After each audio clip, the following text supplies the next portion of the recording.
শুধু দর্শক সবাইকে শুভেচ্ছা জানাচ্ছি আজকের এই বিশেষ এপিসোড দেখার জন্য। আপনারা অধীর আগ্রহে বসে আছেন নিশ্চয়ই।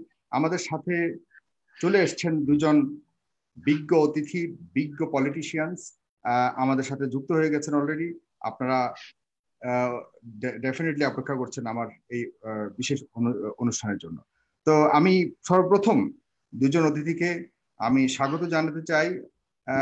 আমার সাথে রয়েছেন আমাদের মাননীয় মন্ত্রী, কৃষি মন্ত্রণালয়, ডক্টর আব্দুর রাজ্জাক মহোদয়। আপনি শুনতে পাচ্ছেন নিশ্চয় আমাকে? জি জি, আপনাকে অনেক ধন্যবাদ আমার সাথে যুক্ত হওয়ার জন্য। এরপরেই রয়েছেন সাবেক শিক্ষা প্রতিমন্ত্রী জনাব ডক্টর এহসানুল হক মিলন। জি মিলন ভাই, আপনি শুনতে পাচ্ছেন নিশ্চয় আমাকে? জি, শুনতে পাচ্ছি। জি, আপনাকে অনেক ধন্যবাদ আমার সাথে আজকে যুক্ত হওয়ার জন্য। আপনারা দুজনই খুবই গুরুত্বপূর্ণ ব্যক্তিত্ব। যেমনটি আপনারা পলিটিক্সে খুবই গুরুত্বপূর্ণ, তেমনি সামাজিকভাবে এবং আপনার সর্বক্ষেত্রে আপনারা যথেষ্ট গ্রহণযোগ্য ব্যক্তিত্ব। আপনার দুজনকে অশেষ অশেষ ধন্যবাদ আমার এই আয়োজনে যুক্ত হওয়ার জন্য। আমি সরাসরি প্রথমেই চলে যেতে চাই আমাদের মাননীয় মন্ত্রী, কৃষি মন্ত্রণালয়ের দায়িত্বে যিনি রয়েছেন, তিনি এখন গুরুত্বপূর্ণ রোল প্লে করছেন বর্তমানে। আমি মনে করি যে কৃষি প্রধান দেশ হিসেবে বাংলাদেশ, আমরা কৃষির উপরে নির্ভরশীল। সুতরাং কৃষি মন্ত্রণালয় এবং মাননীয় মন্ত্রী এই সংকটকালীন সময়ে কি ধরনের ভূমিকা রাখছে, বাংলাদেশের সামনের সময়গুলিতে যে সংকট আসছে সেগুলিতেও বা কৃষি মন্ত্রণালয় বা কৃষি খাতকে বাংলাদেশ সরকার কিভাবে গুরুত্ব দিচ্ছে সেসব সম্পর্কে মাননীয় মন্ত্রীর কাছে আমি জানতে চাইবো। পাশাপাশি প্রথম প্রশ্নটি আমি মাননীয় মন্ত্রীর কাছে করতে চাই, সেটা হলো যে গত 12ই এপ্রিল কৃষি খাতে বিশেষ প্রণোদনামূলক পুনর অর্থায়ন স্কিম শীর্ষক 5,000 কোটি টাকার একটি প্রণোদনা ঘোষণা করেছেন আমাদের মাননীয় প্রধানমন্ত্রী। সংকটকালীন সময়ে কৃষি খাতে এই প্রণোদনাটি কি পর্যাপ্ত কিনা মাননীয় মন্ত্রী? যেখানে আমরা কৃষি নির্ভর একটি দেশ, আপনি কি পারবেন এই সামনের সংকটটাকে মোকাবেলা করতে এই ছোট্ট অ্যামাউন্ট দিয়ে, মাননীয় মন্ত্রী? আপনাকে আন্তরিকভাবে ধন্যবাদ। দেশ থেকে অনেক দূরে থেকে, সুদূরে থেকে আপনি আমাদেরকে সংযুক্ত করেছেন। দেশ নিয়ে চিন্তা করেন, দেশের কথা তুলে ধরছেন। আমাদের যারা প্রবাসী সারা পৃথিবীতে রয়েছে, জীবনের ঝুঁকি নিয়ে নানান প্রতিকূলতার মুখেও তারা দেশ নিয়ে চিন্তা করে, দেশের আত্মীয় স্বজন মানুষের জন্য সাহায্য সহযোগিতা পাঠায়, সেগুলোকে আমরা অনেক বড় করে দেখি। এবং আপনি জানেন যে বাংলাদেশে দুইটি আয় বৈদেশিক মুদ্রার দিক থেকে সবচেয়ে বেশি গুরুত্বপূর্ণ। একটি হলো গার্মেন্টস সেক্টর, যেখান থেকে আমাদের 84% রপ্তানি হয়। সেটি এই গার্মেন্টস শ্রমিকরা যারা কাজ করে সকাল থেকে সন্ধ্যা নয়, অনেক বেশি সময় ধরে তারা অনেক কষ্ট করে, তাদের এই ঘাম শ্রমের ফসল আমাদের রপ্তানি হয়। দ্বিতীয়ত, আমাদের দেশের সন্তানরা মিডল ইস্টের, তারপরে বিভিন্ন ইউরোপ আমেরিকার অনুন্নত দেশেও তারা কাজ করে। তারা যে এদেশে রিমিটেন্স পাঠায়, সেটিও আমাদের আয়ের একটা অনেক বড় উৎস। এই করোনার মধ্যেও সারা পৃথিবীর অর্থনীতি যেখানে বিপর্যস্ত, সারা পৃথিবীর মানুষ শঙ্কিত, উৎকণ্ঠিত, এর মধ্যেও আমাদের প্রবাসী আয় কমে নাই, এটি বেড়েছে। কাজেই আমি আপনাদেরকে আন্তরিকভাবে আবারও ধন্যবাদ, কৃতজ্ঞতা জানাই। আপনারা যারা প্রবাসী রয়েছেন এবং দেশের মঙ্গল কল্যাণ কামনা করেন, দেশের মানুষের দুঃখ কষ্টে আপনারা দরদি। আমি যেটা কৃষির কথা বলেছেন, বাংলাদেশ কৃষি প্রধান দেশ, এটা নতুন করে বলার অপেক্ষা রাখে না। বাংলাদেশের জাতীয় আয়ে কৃষির অবদান কমছে। এটা আগে এক সময় 60%-এরও বেশি ছিল, এটি কমে এখন 14%-এর নিচে এসে দাঁড়িয়েছে। আমাদের ম্যানুফ্যাকচারিং সেক্টর অর্থাৎ শিল্প কারখানা এবং সেবা সেক্টর, এগুলো সেবা সেক্টর 50%-এর বেশি এবং ম্যানুফ্যাকচারিং সেক্টর এখন প্রায় 34% হচ্ছে। তার অর্থ এই না যে কৃষির গুরুত্ব কমে গিয়েছে। বাংলাদেশের 60-70% মানুষ এখনো গ্রামে বাস করে এবং 40% মানুষের জীবিকা আসে কৃষি থেকে। কাজেই কোনো না কোনো ভাবে 60-70% মানুষের জীবিকা, লাইভলিহুড নির্ভর করে কৃষির উপর। সারা পৃথিবীতেই গবেষণা হয়েছে এবং সব গবেষণা থেকেই অর্থনীতিবিদরা, সুশীল সমাজ, তারা দেখিয়েছে, বিশেষজ্ঞরা, যে দারিদ্র বিমোচনে সারা পৃথিবীতে সবচেয়ে বড় ভূমিকা রাখে কৃষি এবং গ্রামীণ উন্নয়ন, পল্লী উন্নয়ন, রুরাল ডেভেলপমেন্ট। এবং বর্তমান সরকার সেটি করছে বলেই আজকে বাংলাদেশের দারিদ্র যেটা MDG-র গোল ছিল অর্ধেকে নামিয়ে নিয়ে আসা। 56 থেকে এটা 91 দশকে সময়ে ছিল এটি 56 ভাগ, সেটা কমে আসার কথা ছিল 28 ভাগ MDG গোল অনুযায়ী। কিন্তু বাংলাদেশ এখন দারিদ্র সীমার নিচে বাস করে 20 ভাগের কম মানুষ। অতি দরিদ্র যেটা, সেটাও 10 ভাগের নিচে নেমে এসেছে। এই অসাধারণ সাফল্য বর্তমান সরকারের, এবং এটি সম্ভব হয়েছে কৃষির জন্য। কৃষিতে আমরা অনেকগুলো প্রণোদনা দিয়েছি, যেমন সারের দাম। একটু আগে, এটা শেষ হওয়ার আগে আমি আরেকটা টক শোতে কথা বলছিলাম, রাশেদ খান মেনন সাহেব আমাদের প্রবীণ রাজনীতিবিদ সেখানে ছিলেন। DAP সার, এটি আমাদের এই মিলন ভাইরা যখন ছিল তখন এটির দাম ছিল প্রতি কেজির দাম 90 টাকা। 90 টাকা। আমরা 2009 সালে সেটি করলাম 25 টাকা। আর গত 16 ডিসেম্বর আমি মন্ত্রী হওয়ার পরে আমাদের 25 টাকার সার আমরা এটাকে করেছি 16 টাকা। এই DAP সারের মধ্যে ফসফেট এবং নাইট্রোজেন আছে। নাইট্রোজেনকে যদি আমরা ধরি তাহলে এটার দাম দাঁড়ায় 13 টাকা। এটার বাজার মূল্য হলো 40 থেকে 45 টাকা। তাহলে সরকারকে কত ভর্তুকি দিতে হচ্ছে? আপনি জিজ্ঞাসা করেছেন, এই ধরনের ইনসেন্টিভ আমরা দিয়েছি। এই ধরনের প্রণোদনা দেওয়ার ফলে আগে বিদেশিরা আমাদের বলতো, আমাদের যারা উন্নয়ন সহযোগী, তারা বলতো, আমি শেষ করছি, এক কথায় শেষ হয়ে যাবে, তারা বলতো এটা সাবসিডি। আমরা বলছি সাবসিডি না। আমাদের মাননীয় প্রধানমন্ত্রী বলেন এটা বিনিয়োগ।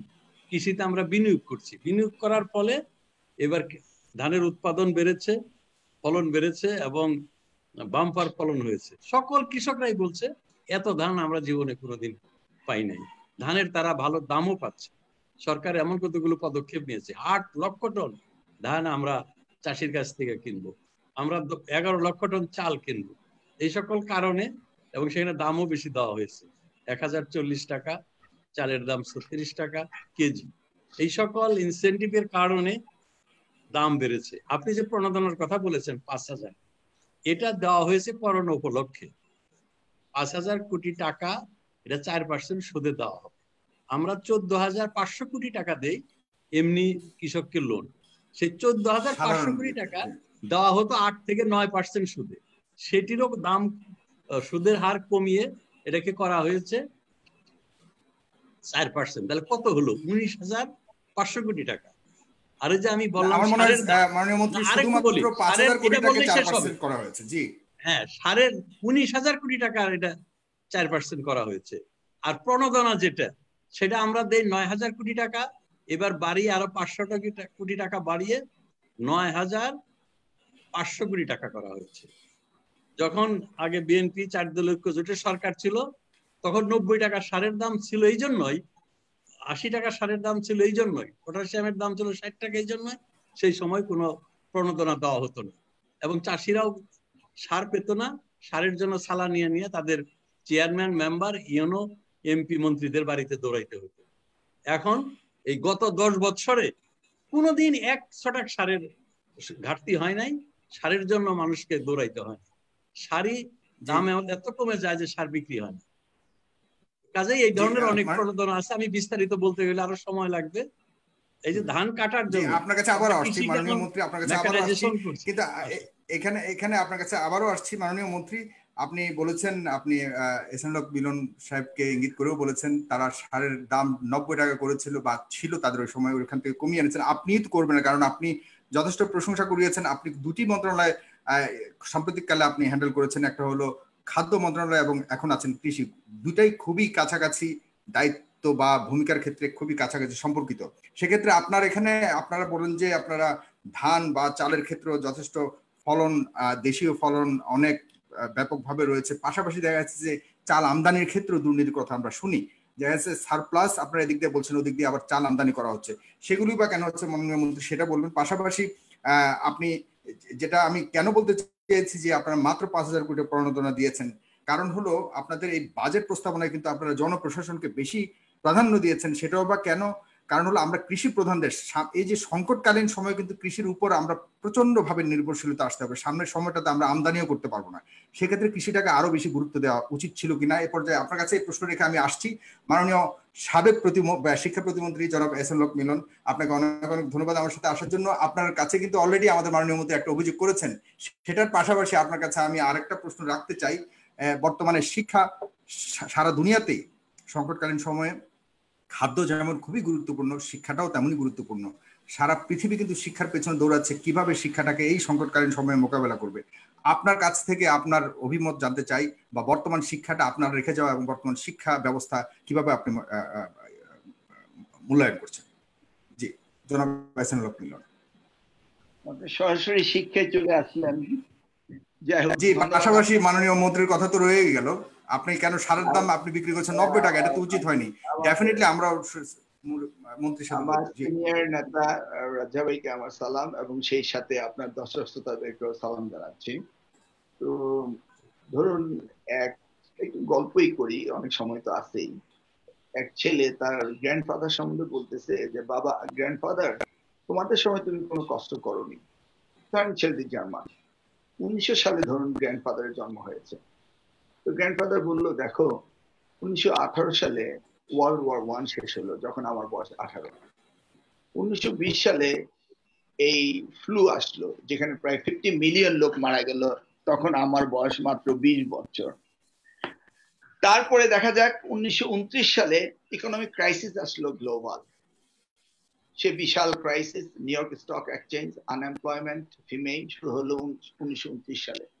দেখতে না দেখতেই 39 বছর বয়সে শুরু হয়ে গেল ওয়ার্ল্ড ওয়ার 2, শেষ হলো 1945 সালে। তার গ্র্যান্ডফাদার বয়স তখন 45। শুরু থেকেই কিন্তু সংগ্রাম করে আসছে। আসলো 1952 সাল, কোরিয়ান ওয়ার। তারপরে আসলো 64, শুরু হলো ভিয়েতনাম ওয়ার, শেষ হলো 1975। ততদিনে তার গ্র্যান্ডপার বয়স হয়ে আসলো 75। কিন্তু নাতি বলছে যে, দাদা তোমরা কোনো সমস্যা ফেস করোনি। আজকে বাংলাদেশের প্রেক্ষাপটে আমরা দেখতে পাচ্ছি যে বাংলাদেশ যতই দিন ঘনাচ্ছে ততই সমস্যা দিয়ে যাচ্ছে। আপনি প্রশ্ন করেছেন শিক্ষা ব্যবস্থার উপরে। আসলে এই করোনা বিষয়টি রিলেটেড ইন এভরি সেক্টর, কৃষি হতে খাদ্য হতে শিক্ষা, সব জায়গায়। কোভিড এর নামকরণ করা হয়েছে কোভিড 2019, নামই 19, নভেম্বরে আসুক আর ডিসেম্বরে আসুক 19। তারপরে আমাদের দেশে করোনা আসলো 2020-এর 8ই মার্চ প্রথম ডিটেক্টেড হলো। পরবর্তীকালে 24শে মার্চ থেকে সরকারের ছুটি এবং অন্যান্য বিষয়ে সরকার খবর নিল। তো আমরা দেখতে পাচ্ছি 3 মাস সময় আমরা পেয়েছি করোনার আসার আগে প্রস্তুতি নেওয়ার জন্য। যখন বিশ্বময় করোনা, চায়নায় করোনা, ইউরোপে করোনা, আমেরিকায় করোনা, ইটালিতে তখন করোনা, চারিদিকে করোনা চলছে, সেই সময় আমরা 3 মাস সময় পেয়েছি। এই 3 মাস সময়ে আমরা দেখিনি সরকারের কোন রকম উদ্যোগ, ইনিশিয়েটিভ, যে কিভাবে করোনা মোকাবেলা করা যায়। সেটা পিপিই এর কথাই বলেন, স্বাস্থ্য মন্ত্রণালয়ের কথাই বলেন, আর শিক্ষা মন্ত্রণালয়ের কথাই বলেন। যখন বলছিল হোয়াইট হাউস থেকে এই করোনা দীর্ঘকালীন সময়ের জন্য থেকে যাবে, কেউ বলতে পারছিল না যে এটা কখন শেষ হবে। কিন্তু কেউ এই আশঙ্কা করেনি যে এই করোনাটি শেষ হয়ে যাবে 2020 সালে। কেউ এই শঙ্কাও করেনি যে আমাদের ছুটি 60 দিন হলেই করোনা মুক্ত হয়ে যাব। সেই ক্ষেত্রে করোনার প্রস্তুতি আমাদের আদৌ ছিল না। সেই বিষয়ে স্বাস্থ্য খাত সম্পর্কে বলতে গেলে অনেক কথা বলা হবে, পরবর্তীতে নিশ্চয়ই আপনি আসবেন। বাই দ্য ওয়ে, করোনার কিন্তু আরেকটি নাম আছে বাংলাদেশে, এটার আরেকটি নাম হলো দুর্নীতি। করোনার নাম আরেকটা হয়েছে দুর্নীতি। এত ব্যাপক দুর্নীতি হয়েছে সেটা সীমাহীন। তা আমাদের প্রস্তুতি কিন্তু শিক্ষা খাতে আদৌ ছিল না। শিক্ষা ব্যবস্থা এমন ভাবে মনে করছিলেন আমাদের যারা দায়িত্বে রয়েছেন যে 1971 সালে যখন স্বাধীনতা যুদ্ধ হয়েছিল, মুক্তিযুদ্ধের সময় 9 মাস স্কুল কলেজ বন্ধ ছিল, পরবর্তীকালে এটাকে অটো প্রমোশন দিয়ে দেওয়া হয়েছিল। ঠিক তেমনি একটা ভাবসাব ছিল কন্ডেন্স সিলেবাস অথবা অটো প্রমোশন দিয়ে এই পার পাওয়া যাবে। কিন্তু দেখুন 1971 সালটা বিশাল ভুল হয়ে গিয়েছিল। এই কন্ডেন্স সিলেবাস এবং অটো প্রমোশনের কারণেই কিন্তু ওই নকল নামের যে ব্যাধিটি সেটি আমাদের দেশকে গ্রাস করেছিল, এবং শিক্ষা ক্ষেত্রে ব্যাপক ধস নেমেছিল ওই অটো প্রমোশনের জন্য। আপনি ধরুন আপনি 5th ইয়ারে মেডিকেল স্টুডেন্ট, আপনি 5th ইয়ারে ক্লাস করেননি, পড়ালেখা করেননি, আপনাকে মেডিকেল সার্টিফিকেট দেওয়া হলো। কি ভয়ঙ্কর একটি বিষয়। যেমনি ভয়ঙ্কর আজকালকের দিনে হচ্ছে যে আপনার করোনা নেই, আপনাকে করোনা বলে দেওয়া হচ্ছে, আপনি ঘরে বসে আছেন, আর যার করোনা আছে তাকে সার্টিফিকেট দেওয়া হচ্ছে করোনা নেই, সে ঘুরে বেড়াচ্ছে। আপনি দেখুন আজকে বহির্বিশ্বের প্রত্যেকটি দেশের ফ্লাইট একটির পর একটি বন্ধ করে দেওয়া হচ্ছে। শেষকালে এসে রিসেন্ট ইয়ারে চায়নার সাথে আমাদের এত ট্রানজেকশন, চায়নার ফ্লাইটও বন্ধ করে দেওয়া হয়েছে। ঠিক তেমনি ভাবে আমাদের শিক্ষা ব্যবস্থার জন্য সরকারের কোনো রকম ঢিলে ঢালা, কোন রকম চিন্তা চেতনা ছিল না। এদিকে কিন্তু আমরা 2019 সাল থেকে 2009 সাল থেকে যখন এই সরকার ক্ষমতায় আসলো, তখন থেকে আমরা শুনছি দিস ইজ ডিজিটাল বাংলাদেশ, অর্থাৎ আমরা ডিজিটাল বাংলাদেশের রূপায়ণ করে ফেলেছি, ইটস অলরেডি ডিজিটালাইজড। তো ডিজিটাল বাংলাদেশে অনলাইন এডুকেশন আমি মনে করি না আমাদের জন্য এটা খুব বিরাট ব্যাপার। তবে আমি বলবো সরকার এখানে মন্থর গতিতে এবং বিষয়টিকে কনভিন্সে না নেওয়ার কারণে এই অবস্থা হয়েছে। আমি বলবো না যে বিদ্যুৎ সংযোগ ছিল না দেশে, আমি ডিজিটাল এডুকেশনে কপ করতে পারবে কিনা সাধারণ মানুষ, সেটা কিন্তু প্রশ্ন রয়ে যায়। আমি সে জায়গায় আছি। আমি বলছি না যে আমাদের দেশে বিদ্যুৎ বিভ্রান্তি ছিল, আমি বলছি না যে ইন্টারনেট প্রবলেম ছিল, আমি বলছি সাবমেরিন কেবল হতে শুরু করে ব্রডব্যান্ড সবকিছুই আমাদের উপস্থিতি ছিল, কিন্তু সরকারের কোনো ইনিশিয়েটিভ নাই যে এই বিষয়টাকে কিভাবে এক্সপেরাইট করা যায়, কিভাবে চুক্তি মেরে বসেছে। কিন্তু দেখুন ফেব্রুয়ারিতে নিউ ইয়র্কে যে ইউনিভার্সিটি বন্ধ হয়েছে, সেই ইউনিভার্সিটি পরের দিনই কিন্তু অনলাইন এডুকেশন চলে গেছে, তারা কিন্তু একদিনের জন্য বিলম্বিত করেনি। এই তো এই সপ্তাহ থেকে শুরু হলো জগন্নাথ বিশ্ববিদ্যালয়, ঢাকা বিশ্ববিদ্যালয়, বিভিন্ন ডিপার্টমেন্ট গুলোতে এখন হায়ার এডুকেশন, টারশারি এডুকেশনে এখন ডিজিটালাইজ অর্থাৎ অনলাইন এডুকেশন চলছে। কি আপনি অন্য কিছু বলতে যাচ্ছেন বলেন? জি, আপনি কিন্তু মাননীয় মন্ত্রীর অভিযোগটাকে উত্তর দেননি। আমি কিন্তু মাননীয় মন্ত্রীর কাছেও যেতে হবে। আপনারা সার 90 টাকা বিক্রি করেছেন, জি সেটাও আসলে আমি এই শ্রদ্ধেয় রাজা ভাইয়ের সাথে এই কুতর্কে আমি জড়াতে রাজিও না, আর এই অভিযোগ পাল্টা অভিযোগ আমিও করতে রাজি না। কারণ আমাদের সময় সারের ব্যবস্থা, আজকালকার দিনে কৃষকরা যে ধান উৎপাদন করছে, সেই উৎপাদিত ধান কিছুদিন আগে আপনার পত্রপত্রিকা মাঠে জ্বালিয়ে এসছে, পুড়িয়ে এসছে, তারা ধান নেয়নি, তারা বাড়িতে ধান নেয়নি। কারণ আপনার উৎপাদিত কস্ট মার্কেটের যে বিক্রিত মূল্য তার যদি কম হয় তাহলে এটা হতে পারে না। এখন উনি কাজ করছেন, এটা নির্দ্বিধায় বলতে পারি, উনি বসে নেই কাজ করছেন, প্রণোদনা দিচ্ছেন, অর্থাৎ সরকারের টাকা সাবসিডি দিচ্ছেন কৃষকদেরকে।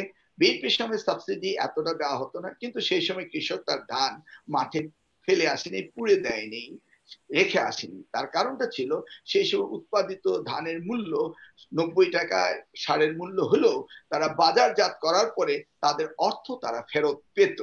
এখন সরকার সাবসিডি দেওয়ার পরে এই অবস্থা। এমনকি আমরা দেখেছি যে উনি হারভেস্টিং এর জন্য প্রচুর চেষ্টা করেছেন, এবং আমরা দেখেছি উনি হারভেস্টিং মেশিন এনে হাওড়ে পাঠিয়ে দিয়েছিলেন, সেখানে যেন আগে হারভেস্টিং করা হয়, কারণ সেখান থেকে যেন বন্যার পানিতে ধান তলিয়ে না যায়। এই ব্যবস্থাটি মাননীয় মন্ত্রী তিনি করেছেন। আমি এক কথা শুধুমাত্র আপনার কাছে মন্তব্য জানবো, এক কথায় এরপর আমি মাননীয় আবার এটুকু বলতে হয় যে মিডিয়াতে দেখানোর জন্য কাঁচা ধান কেটে ফেলেছে, সেটাও কিন্তু আমরা দেখেছি। অতএব এই উভয় সংকট অবস্থায় কেউ কেউ মিডিয়াতে দেখানোর জন্য করোনার মধ্যে মাস্ক পরে কাঁচা ধান কেটে ফেলেছে, আর উনি হারভেস্টিং এর জন্য ব্যবস্থা করেছেন। এগুলি ভালো খারাপ মিলিয়ে তো বিএনপি সময়ে যে অর্থ দিয়ে মানুষ সার কিন্তু তারপর কৃষকরা উৎসাহিত ছিল, কৃষকরা ধান লাগাতো। আমি মাননীয় মন্ত্রীর কাছে যেতে চাই। জি, হয়েছে এই বিষয়টি এন্ড অফ দ্য ডে যেটা দেখার বিষয়, সেটাও দেখার বিষয় রয়েছে। ঠিক আছে, আপনি জি মাননীয় মন্ত্রী, আপনার কাছে আবারও আমার আগে রেখে যাওয়া প্রশ্ন এবং আপনার কোনো নতুন মন্তব্য থাকবে। জি, আমি আমাদের ডক্টর এহসানুল হক মিলন আগে জানতাম, ডক্টরেট করেছেন ইতিমধ্যে দেশের বাইরে থেকে, এই জন্য অভিনন্দন। তো আরেকটি দিক হলো যে অনেক ব্যর্থতা আমাদের আছে, শিক্ষাক্ষেত্রে ডিজিটালাইজেশন হয়নি, তারপরে কৃষকরা ধানের দাম পায়নি, সেটা আমি মেনে নিচ্ছি। যেটা প্রতিবাদ করার রাজনৈতিক দল নাই। এহসানুল হক মিলন ভাইরা আজকে অত্যন্ত স্বস্তিতে বিদেশে আসছেন। আমরা যখন স্কুল কলেজে পড়তাম তখন পাকিস্তানের একটা নায়িকা ছিল নীলু, সে আমেরিকা গিয়েছিল, আমেরিকা থেকে এসে বললো যে মাই আফসুস হায় মাই আমেরিকা বে পয়দা নি হওয়া। আমেরিকা কি, যে আমেরিকা ওইটা ব্যস্ত আর কি। এখন ওনারা আমেরিকায় বেচতে আসেন, এই জন্য ওনাকে অভিনন্দন জানাই রাজনীতির দূরে থেকে। আমরা রাজনীতি করেছি আমরা বঙ্গবন্ধুর আদর্শের পড়তে। বঙ্গবন্ধু জীবনের দীর্ঘ সময় পাকিস্তানের 23 বছরের জীবন, 23 বছরের মধ্যে 14 বছরই উনি জেল খেটেছেন, দেশ ছেড়ে চলে যান নাই। আর তার কন্যা 2007 সালে আমাদের এবং ওনাদের জন্যই রাজনীতি বিরাজনীতিকরণের নামে -2 নামে বেগম খালেদা জিয়া এবং আমাদের নেত্রী শেখ হাসিনাকে দেশ থেকে বহিষ্কার করতে চেয়েছিল। উনি আমেরিকায় ছিলেন, আমেরিকায় ওনাকে সমস্ত এয়ারলাইনকে বলে দেওয়া হয়েছিল তাকে যেন টিকিট না দেওয়া হয়। উনি টিকিট কিনে লন্ডনে এসেছিলেন, লন্ডন থেকে আর বাংলাদেশে আসতে পারছিলেন না। তারপর অনেক চেষ্টা করে তিনি এয়ারলাইনকে কনভিন্স করেছিলেন যে এটা তার রাইট, সে তার দেশে ফিরে যাবে, সে তো অন্য কোথাও যাচ্ছে না। সে যদি অভিযুক্ত হয়, সে যদি খুনি হয়, অপরাধী হয়, বাংলাদেশের আইন অনুযায়ী তার বিচার হবে। সেই ঝুঁকি নিয়ে তিনি ঢাকা এয়ারপোর্টে এসেছিলেন এবং বাংলাদেশের লক্ষ মানুষ, তখনকার তত্ত্বাবধায়ক সরকার সামরিক শাসকদের সহযোগিতায় তাদেরকে মোকাবেলা করে লক্ষ মানুষ তাকে বাড়িতে নিয়ে এসেছিল এবং জেল জুলুমের তারপরে আসার কিছুদিন পরে উনি গ্রেপ্তার হন। আমি জানি না মিলন ভাইরা কি রাজনীতি করছেন। ওনাদের নেতা দলের ভাইস প্রেসিডেন্ট জনাব তারেক জিয়া ওখানে বসে তিনি এই জুম এবং এই বিভিন্ন ইয়ের মাধ্যমে, ইলেকট্রনিক মিডিয়ার মাধ্যমে তিনি দল পরিচালনা করেন। মাঝে মাঝে দেন যে এরকম গাড়িতে আগুন লাগাও, বাড়িতে আগুন লাগাও। এবং আমরা 14 সালে নির্বাচন ওনাদেরকে আসতে বললাম, ওনারা আসলেন না। 14 সালের মানুষ নির্বাচন করলো, আমাদেরকেও নির্বাচন করতে হলো একটা অপ্রীতিকর এবং অত্যন্ত একটা অস্বস্তিকর পরিবেশের মধ্যে। কিন্তু সাংবিধানিক বাধ্যবাধকতায় আমরা বাধ্য হলাম সেই নির্বাচন করতে। 15 সালে 14 সাল গেল, 15 সালে গিয়া 3 মাস 90 দিন একটানা ওনারা হরতাল এবং অবরোধের নামে 3 মাস 500 মানুষকে পুড়িয়ে হত্যা করেছে, শত শত গাড়ি পুড়িয়েছে। অনেক মানুষ তারা নীলফামারী থেকে আসছে, মনোর আমার আজও মনে আছে। তার উনি ছিলেন এক্সপেক্টিং বেবি করছিল, সে গাড়ির মধ্যে ছিল, গাড়ির থেকে তাদেরকে নামতে দেওয়া হয়। অন্যায় করলে গাড়ির মালিক করেছে, ড্রাইভার করেছে। হরতাল ভঙ্গ করে, অবরোধ ভঙ্গ করে ঢাকায় আসছিল গভীর রাত্রে। সেই সন্তান সম্ভবা মহিলা, তাকে বাস থেকে না নামতে দিয়ে তাকে পুড়িয়ে হত্যা করা হয়েছে এবং 500 মানুষ হত্যা করা হয়েছিল। শত শত মানুষ অগ্নিদগ্ধ হয়েছিল, এখনো তারা আগুনের জ্বালায় হচ্ছে। আমি প্রথমেই এহসানুল মিলন ভাইয়ের প্রতি আমার গভীর শ্রদ্ধাবোধ রয়েছে একজন রাজনীতিবিদ হিসাবে। ওনাদের মতো রাজনীতিবিদরা যদি দেশে এসে রাজনীতি করেন, ভয় ভীতি যতই থাক, যদি ওনারা অপরাধ করে থাকেন তার বিচার মেনে নিতে হবে। আর যদি অপরাধ না করে থাকে, এদেশে বিচার ব্যবস্থা আছে, আইন আদালত আছে, সেই আইন আদালত অনুযায়ী যেমন বঙ্গবন্ধু, যেমন সৈয়দ নজরুল ইসলাম, যেমন তাজউদ্দিন, যেমন তোফায়েল আহমেদ, যেমন প্রয়াত আব্দুর রাজ্জাক, প্রয়াত জলিল, তারা জেল খেটেছেন, আবার জেলে গিয়েছেন। আমি দেখেছি 2001 সালে আমি বিরোধী দল থেকে এমপি ছিলাম, উনি প্রতিমন্ত্রী ছিলেন। এই আমাদের নেতারা তোফায়েল আহমেদ, শেখ সেলিম, এরা সবাই জেলে গেল। ওনারা ক্ষমতা এসেই 2001 সালে আমাদের শত শত নেতাকে আর সারা দেশে হাজার হাজার কর্মীদেরকে নানান রকম অত্যাচার নির্যাতনের শিকার করলেন। এগুলোকে মাথায় নিয়েই 2001 থেকে 2006 পর্যন্ত আমরা একটানা আন্দোলন, সংগ্রাম, হরতাল সবই করেছি, কিন্তু কোনো গাড়ি পুড়িয়ে দেই নাই, কোনো মানুষকে জীবন্ত হত্যা করি নাই, রেল লাইন তুলে দেই নাই, রেল লাইনে আগুন লাগাই নাই এবং ট্রাকও ভাঙি নাই। কাজে আমি অনুরোধ করব, বাংলাদেশে একটা সুস্থ রাজনীতি দরকার। আমেরিকায় বসে এই সুস্থ রাজনীতির সহায়ক হওয়া যাবে না এবং ওনাদের নেতাও পারবেন না। যে কোনো অবস্থাতেই আমি বলি যে এইটাই রাজনীতির শিক্ষা। নেহেরু, গান্ধী, তারাও কোনোদিন ব্রিটিশদের ভয়ে দেশ ছেড়ে পালিয়ে যান নাই, দেশে গিয়ে অন্য দেশে আশ্রয় নেন নাই। বাংলাদেশেরও এই স্বাধীনতার আগে এবং স্বাধীনতার পরে সবাই আমাদের নেতৃবৃন্দ এই দুইটা মার্শাল, ৭৫ থেকে একেবারে ৯৬ পর্যন্ত স্বৈরাচারী সরকার, অগণতান্ত্রিক সরকার, অবৈধানিক সরকার, কখনো সামরিক আইন, কখনো গণতন্ত্রের লেবাস করে তারা দেশ পরিচালনা করেছে। কাজেই আমি মনে করি যে দেশ পরিচালনার জন্য একটা শক্তিশালী বিরোধী দল দরকার। যেমন মানুষের দুইটা পা লাগে হাঁটতে, একটা কেচি যেমন কাটতে দুইটা লাগে, ঠিক তেমনি গণতন্ত্র, তেমনি সরকারি দল এবং বিরোধী দল, একটা শক্তিশালী বিরোধী দল দরকার। সেটি আমরা বাংলাদেশে চাই। কিন্তু ওনাদের ভুল রাজনীতি, ভুল কৌশল, ভুল দূরদর্শিতার অভাবে আজকে বাংলাদেশের গণতন্ত্রের অবস্থা এই নাজুক, যে সেটার কারণ হলো এই ব্যর্থতা। উন্নয়নের কথা যদি বলে, শিক্ষা, ডিজিটালাইজেশন, উনি যদি যান আজ বাংলাদেশে, এমন কোন গ্রাম বাড়ি নাই, এমন কোন গ্রাম নাই যেটা বিদ্যুতায়ন হয়নি। আমার নিজের উপজেলায় মোটামুটি প্রায় সব রাস্তা পাকা হয়েছে। এই যে উন্নয়নের ক্ষেত্রে যে একটা, কি বলবো, এটা যে একটা অভূতপূর্ব পরিবর্তন, এবং এটা এত দৃশ্যমান। উনি বলছেন যে চাল ধান বিক্রি করতে পেরেছে, চাষিরা সার কিনতে পারে নাই। ওনারা 91 থেকে 96 ক্ষমতায় ছিলেন, সেই সময় 96 সালে সার চাইতে গিয়ে কোনো সাহায্য চেতে যায় নাই, কোনো রিলিফ চেতে যায় নাই। তারা গিয়েছিল যে আমার জমিতে সার দেওয়া দরকার, সারের জন্য তারা বিদ্রোহ করেছে, এবং 18 জন কৃষক বাংলাদেশে গুলি খেয়ে। আবার ওনারা ক্ষমতায় আসলেন 2001 থেকে 2006, এই সারের এই অবস্থা, সার পাওয়া যায় না। 33 টাকাকে বস্তা, 3300 টাকা বস্তা সার, সেটা বিক্রি হতো 5,000 টাকা।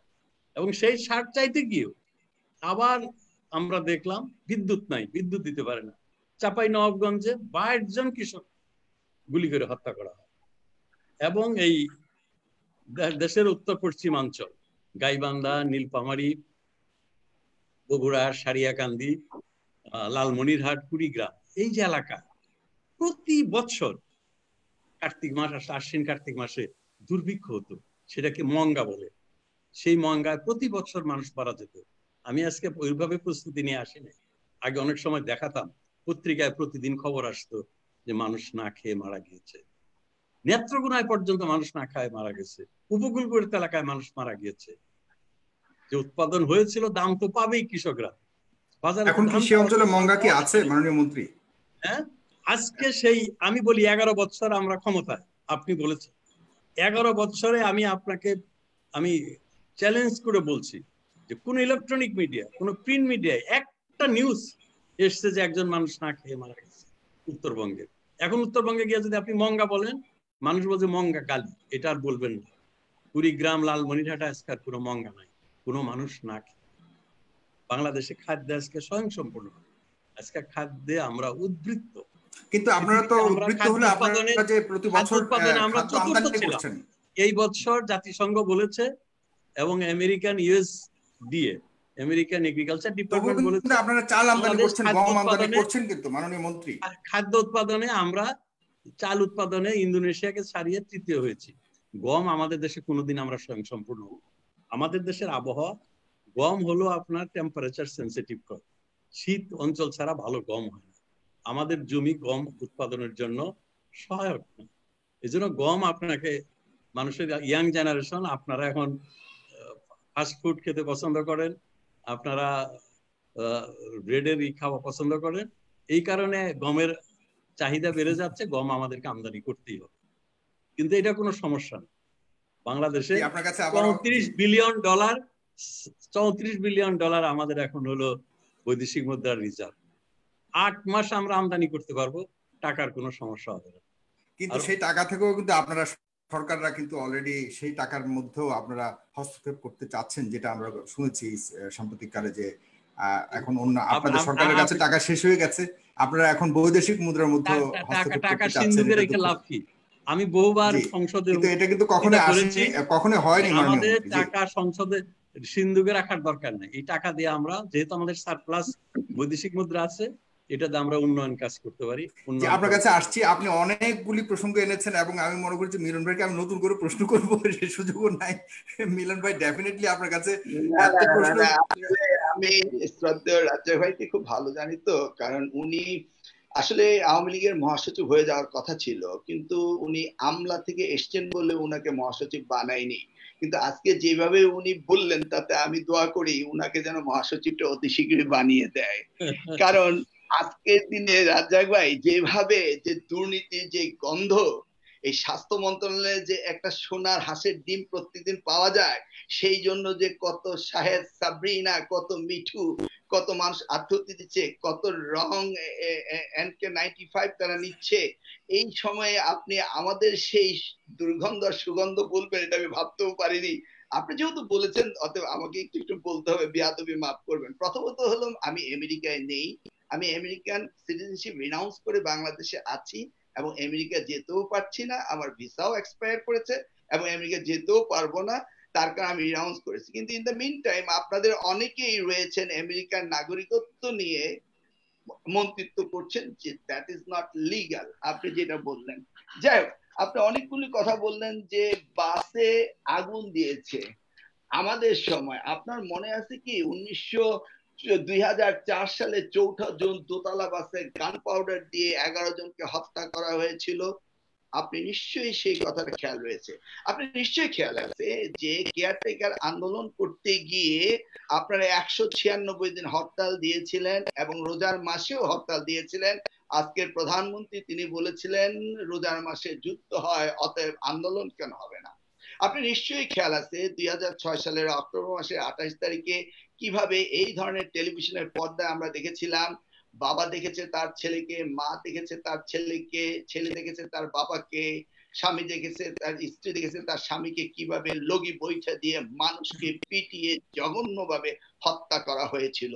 সব হত্যার বিচার হচ্ছে, কিন্তু এইভাবে প্রকাশ্য দিবালোকে টেলিভিশনের ফুটেজ রয়েছে যে এইভাবে হত্যা করা হয়েছে, সেই হত্যার বিচার হয়নি। মানবাধিকার লঙ্ঘিত হয়েছে, সেই ব্যাপারে আমাদের ইন্টারন্যাশনাল থেকে কিভাবে আপনাদেরকে বলা হচ্ছে সেটাও আপনারা দেখছেন না। এমনকি ইলিয়াস আলী হতে শুরু করে চৌধুরী আলম হতে শুরু করে যেইভাবে আপনারা গুম গায়েব করেছেন, মোর দেন 10,000 আপনারা করেছেন। সেটা মাননীয় মন্ত্রীর দল দেখছে না, কিন্তু আপনারা যে করছেন সেটা আপনারা স্বীকার করেন কিনা? আপনি উত্তর দিতে দেন আমাকে, রাজা ভাই বলেছে তাই বলছি, নাইলে বলতাম না। আমি এগুলি বলার জন্য মোটেই আমি মিলন যখন শিক্ষা প্রতিমন্ত্রীর দায়িত্বে ছিলাম তখন আমি এবং আমার স্ত্রী সশরীরে কচুয়ায় গিয়ে ভ্যানিটি ভ্যাকসিন ট্রাই করেছি। সেই মামলার জন্য গত 10 বছর জন্য কারাগারে যাচ্ছি। 5 বছর মন্ত্রী ছিলাম, একটি দুর্নীতির মামলা হয়নি, কিন্তু 5 বছরের ভিতরে 4 বছর কারাগারে আসা যাওয়া করছি, লেফট রাইট করছি। ইতিমধ্যে বহুবার আমাকে এই সমস্ত নোকিয়া মোবাইল টেলিফোন ছিনতাই, ভ্যানিটি ব্যাগ ছিনতাই, স্কুলের মাটি চুরি ছিনতাই, এই ধরনের মিথ্যা মামলা দিচ্ছে আমাকে দিয়ে, আমাকে বছরের পর বছর কারাগারে রেখেছে এই সরকার। আমরা কিন্তু বিচার পাইনি। অতএব উনি যেগুলি বলছেন এগুলি আজকের দিনে এগুলি বলা কোনো অবস্থায় সাজে না। জুম মিটিং আজকে আমরা রাজ্য ভাইয়ের সাথে করছি, কি সুন্দর আমরা আলোচনা করতে পেরেছি, এর জন্য ধন্যবাদ। আমি এদিকেও ধন্যবাদ জানাই, এই জুম দিয়ে কিন্তু তারেক রহমান সাহেব বাংলাদেশের সংগঠনকে গুছিয়ে নিয়েছিলেন। আজকে সেই জুমে আসতে হচ্ছে যেই জুমে তারেক রহমান সাহেব সংগঠন গুছাচ্ছিলেন। আজকে কেয়ারটেকার গভর্নমেন্টের সময় 17টি মামলা আজকে প্রধানমন্ত্রীর বিরুদ্ধে ছিল, সেই মামলাগুলি কোথায় উড়িয়ে গেল, কোথায় চুপসে গেল? আজকে বেগম খালেদা জিয়ার বিরুদ্ধে 2 কোটি টাকার এতিমের টাকা আত্মসাতের মামলা করে জাতি সেগুলো হাসে, যেই টাকা 2 কোটি টাকা 6 কোটি হয়ে আছে, যাকে কারাগারে রেখে মেরে ফেলার চেষ্টা করা হয়েছিল কিছুদিন আগে 24 মার্চ করোনার কারণে, যাকে 6 মাসের জন্য বেল দেওয়া হয়েছে। এরপরও যদি রাজ্জাক ভাই বলেন আমাদের দুর্নীতির কথা, মানুষ হাসবে। উনি কি দেখতে পান নাই আপনার নেতা তো দেশে আসছে না মিলন ভাই, সেটাও আমাদের নেতা আমি কিন্তু ওনাকে মিন করি না, আমি ওনার নেতাকেই মিন করেছি। না না, আমি আমেরিকায় না, আমি বাংলাদেশে আমেরিকা, আমাদের নেতা দেশে আসছে না, কিন্তু আসার ব্যবস্থাটা কি ওনাকে রেখেছেন? ওনারা যেইভাবে মিথ্যা মামলা করেছেন, যেই মামলার রায় যেই জাজ মোতাহার সাহেব দিয়েছিলেন যে তারেক রহমান সাহেব দুর্নীতিগ্রস্ত না, সেই মোতাহার সাহেবকে দেশ থেকে পালিয়ে যেতে হয়েছে। রাজ্জাক ভাই একবার ভেবে দেখুন সে মালয়েশিয়া কি তার মানবতার জীবন যাপন করছে, কারণ তিনি সঠিক রায় দিয়েছিলেন। যেই চিফ জাস্টিস রায় দিয়েছিলেন সেই চিফ জাস্টিসকে আপনারা দেশ থেকে বের করে দিলেন, তাকে অপমান করলেন, তার বাড়িতে গিয়ে তাকে নির্লজ্জভাবে তাকে এমনকি শারীরিকভাবে নির্যাতন করলেন। পৃথিবীর কোন ইতিহাসে আছে চিফ জাস্টিসকে এইভাবে নির্লজ্জের মতো অপমান লাঞ্ছিত করা হয়? 1996 সালে 15 ফেব্রুয়ারি যে নির্বাচনটি হয়েছিল, সেই নির্বাচন সংবিধানের 13 সংশোধনের জন্য কেয়ারটেকার, যেটা এক্সপোর্টেবল আইটেম বলে আজকের প্রধানমন্ত্রী তিনি বলেছিলেন যে আমাদের এই কেয়ারটেকার কনসেপ্টকে বিদেশে আমরা রপ্তানি করব, সেই রপ্তানিযোগ্য আইটেম আমরা 1996 সালের 15 ফেব্রুয়ারি সংসদে বসে বিল পাস করে আমরা গণতন্ত্র পুনরুদ্ধার করেছিলাম, ইলেকশন দিয়েছিলাম। সেই কেয়ারটেকার কনসেপ্টকে আপনারা উড়িয়ে দিয়েছেন, সেটাকে বাদ দিয়ে আপনারা গোপনে মিডনাইট ইলেকশন করেছিলেন। রাজ্জাক ভাই, আপনি কি এটা ভাবতে পারেন যে আপনাকে যদি এখন আমি প্রশ্ন করি আপনি আওয়ামী লীগকে ভালোবাসেন, আমি জানি আপনি প্রচন্ড আওয়ামী লীগকে ভালোবাসেন, আওয়ামী লীগ সরকার, তাই আপনি আওয়ামী লীগকে ভালোবাসেন অর্থাৎ সরকারকে ভালোবাসেন, আপনি সরকারকেও ভালোবাসেন। আমি যদি বলি দেশ বড় না আওয়ামী লীগ বড়, আপনি বলবেন আওয়ামী লীগ বড়। আজকে দেশে আপনি বলছেন বিরোধী দলের আজকে অনুপস্থিত থাকাতে দেশে গণতন্ত্র ধ্বংস হচ্ছে। এই বিরোধী দলকে অনুপস্থিত রাখার পিছনে কারা কাজ করেছে? সেই কেয়ারটেকার কনসেপ্টকে কেন আপনারা ঝুলিয়ে দিলেন? কেন এটাকে ফিরিয়ে আনতেছেন না?